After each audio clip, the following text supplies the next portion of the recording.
Higgins. Thank you, Mr Deputy Speaker. And I rise to stand with pride about the fact that the Morrison government is going to lead us out of this COVID crisis. We have all faced an incredible health crisis here in this country, and Australians look to a government to lead us out of this crisis.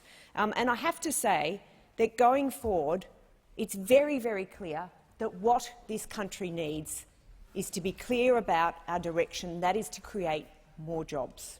Now, I've actually been in the university sector myself for many years. I've actually been a professor at the University of Melbourne and a professor at the University of Manchester. And I note in this House that we have here the member for Curtin, who has been a Vice-Chancellor at a university in Western Australia. So both the member for Curtin and myself are very passionate about the university sector, but we're also very passionate about the opportunity for reform that this COVID crisis offers us. We know that as we go through into the 21st century, that jobs are changing. We know that the employed, skilled workforce is changing. And we need to bring the economy with us. We need to bring the skilled workforce that is going to be prepared for the opportunities that a post-COVID crisis offers us. Mr Deputy Speaker, at the turn of the 21st century, there was a great flourishing of the internet. There was a great flourishing of the digital platforms that we all now take for granted in our daily lives. And it has delivered us the most extraordinary amount of inventiveness.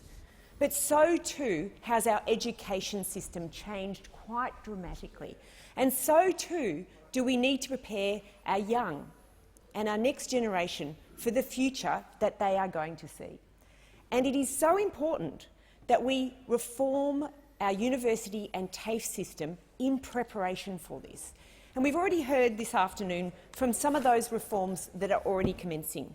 And I welcome the fact that the Prime Minister is putting jobs at the heart of our future, underpinned by skills and training, underpinned by understanding that universities and TAFEs are counter-cyclical to the economy.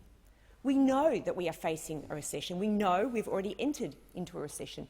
Now is the time to offer the opportunities for our young to have the jobs of the future. And that is why I recommend the new suggestions or the new recommendations that the Minister for Education, Dan Tehan, is making, and that is to focus the minds of our young on what jobs there are on the other side of that training. They have to understand that it isn't the world of the 20th century where you could go to university and one day come out the other side and think about what job you might get.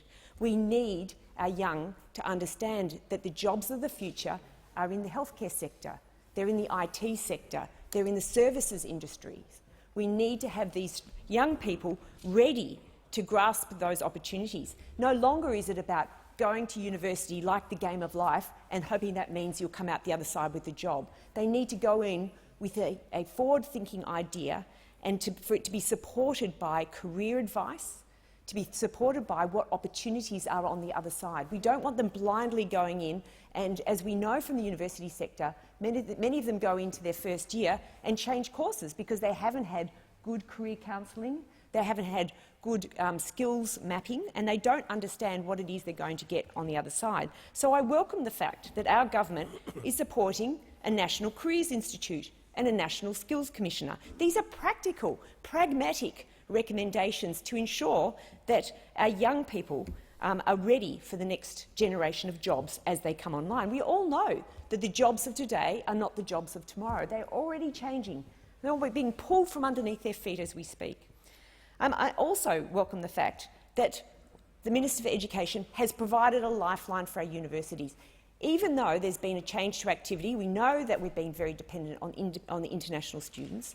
He has guaranteed the $18 billion of funding to this sector. It's been very incredibly important for this transition through the COVID crisis.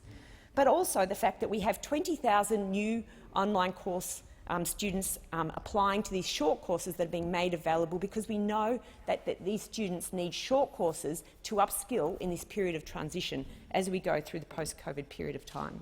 So I would like to recommend the Morrison government for what we are doing for higher education in this sector. Thank you, Mr Speaker.